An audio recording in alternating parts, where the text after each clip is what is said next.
had a few thoughts, just a few, that's two, three, couple, um, about your ego, which if you ever read The Power of Now or A New Earth way back in the beginning of the 21st century, Eckhart Tolle's ever looked at any of his work. I mean, if you've ever done any sort of read any great teachings or or or minor teachings, there is this concept of the ego, the identity with the self. And this identity that most of us have identified with also not only is about our habits and our patterns and who I am, it relates to the identity of your name and the name that's on your birth certificate and that was put into the system. And if you really get present to that, that is who you've always identified with, right? You go to school, they go, what's your name? You learn how to print your name. Then you learn how to sign your name. It's a signature, right? You learn how to do your signature to sign things. However, if you were a celebrity or someone, or an athlete, in that sense, I remember gathering autographs from all the hockey players when they were playing golf. I was like maybe 10. And imagine if I'd kept all those, Bobby Orr and Phil Esposito and Stan Mikita, all these great hockey players at that time. And you got their autograph. I never asked for their signature. So words are also very relevant and important because as you speak, right, as the word creates, the word manifests. And before the word's even there, it's the vibe, right? So if you can be still and you're meditating or praying or tuning in and you're being that joyous vibe, you're being that space, it's a different space than identifying with just this body, right? And then most people have identified not with the body per se, but with the name. With the name. That's why the police will ask you to identify yourself. Show me your driver's license, which is to show your identity and your insurance. That's why when you open a bank account, you are identifying yourself. And people that might be going, well, of course, what else am I going to do? That's who I am. Well, that's all about the ego. Right? That's all about the belief systems about the ego and that's who you are and you get painted in this little box. And so many people over the course of, my lifetime have, and for generations, they've been wanting to break out of the box, right? They're wanting to do things differently. And some have opened up whole new ways of being, right? And people are so very grateful that they've opened up these new perceptions. And sometimes when these new perceptions are opened up and new ideas of ways of doing things, like Rosa Parks sitting at the back of the bus or sitting in the front, sitting, it was the idea that others, were against it. Right? So it was like the forces are opening to do something differently. And then other forces are saying, no, we want to keep the status quo. We want to keep it in the box. So your ego and your identity wants to keep it in the box, right? Your ego is so comfortable knowing all your habits and your patterns and what you think you are because it's in a sense got some control, right? If you recognize that your source consciousness, God, creator, power working through your body, this temple, this experience of who you are, and every one of us is unique. Every one of us has been playing a different role.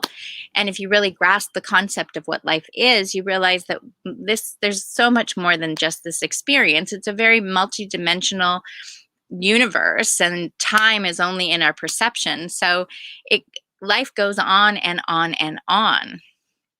On and on and on and on. So being different roles, just like an actor has played many different roles, you've had experiences of many different roles. And even if you think it's just this one life that you have, this one experience, it's because you've identified in that box. And your ego's saying, well, this is the way it is, so that's the way my box is, and that's how I'm going to act and believe based on that. So a lot of people never live their life fully because they're so afraid of dying. Because this is it, right? This is it. But this is it is this concept that there is no more, right? There's a limited time, but there is no concept of time, right? There's no time in the universe because it's already past the last moment, and now we're in this time. Yet our brains and our beliefs and our ego of how we've identified with everything keeps us in a certain perception. And unless we like get rid of the filter, right? Unless we put the, change the glasses, unless we take them off, unless we turn around, our perspective stays the same. And the ego keeps in control. So as you start to realize that everything around you is a reflection of what it is for each of us to heal, right? That each of us is a part of the whole, like a hologram, right? If you rip out a hologram, you still see the whole in the part, right? It's like if you look in iridology, they say they can see your whole body in your eye. Or if Ayurvedic medicine, they look at your tongue and they can see all the different parts of your body and how it relates. Or your foot in reflexology. It's like you can look at different parts of your body, your hand, and you can see other parts of your organ, even though I'm not looking at my liver. So there's so much more going on than one can ever know. And that's where life really is in the experience of what you don't know, you don't know. And to get to the what you don't know that you don't know, it's really about letting go of your ego, your identity, this scope. So the world is you're going to be seeing is consistently going to be revealing all the deceit and deception that's been going on under this masquerade of what has been knowledge and the way your world has worked, what you've been told to believe. And you may notice this immediately, or you may notice it a couple months from now, or 6 months from now, to a year, or maybe you're going to be the one that would rather just die than to face the truth of the illusions and the deceit that you've been under. And all the people that you judged, all the people that you dissed, all the people that you blamed or shamed or ridiculed because they had a different perception, a different belief system than you.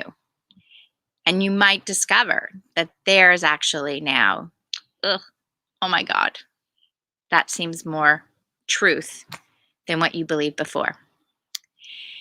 And there's no right or wrong because everybody has to deal with their own inner stuff. It's our experience of what I identified with as my ego, what I identified with as my world, and then was I at peace with that? So as I did my work, right, as I left corporate world back in the 1991, right, and took off to Africa, that's where I started, my new normal started. That was where your first 4 months in the sense of lockdown, that was my first 4 months. It was a totally different experience.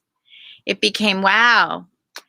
And then I didn't have to spend just a year, like 15 months a year as this is going on. I spent about 20 years going through the process of doing things differently, from staying out of just having a career, right? Going to the self-employment, having 2 daughters that I wasn't supposed to have based on medical stuff at one point in time, and raising them differently than how I was raised, right? So, and then you gotta flip it over. You can't just have life on one side of the coin because you want to see it from the other side. So then you can come into unity and know it's the whole coin.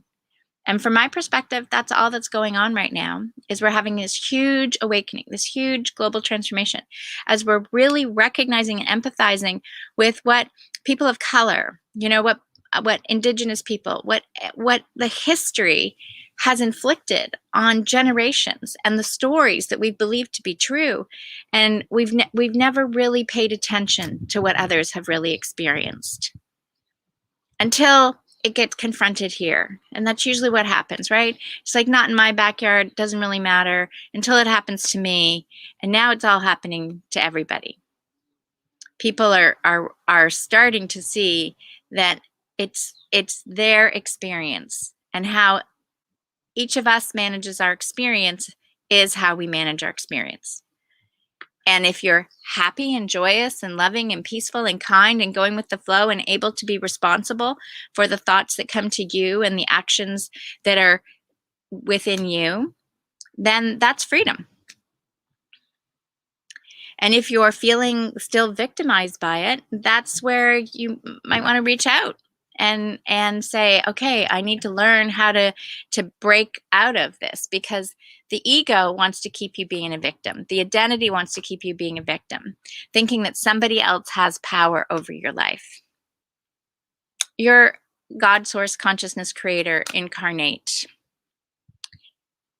Everything is coming through you. Know who you are. Know who you are. Then be who you are is the key. Because a lot of us maybe know things, but then having the experience of really being it is a whole other vibe. Those are the thoughts that came to me. Transmission out. Have a beautiful, wonderful day. Mwah.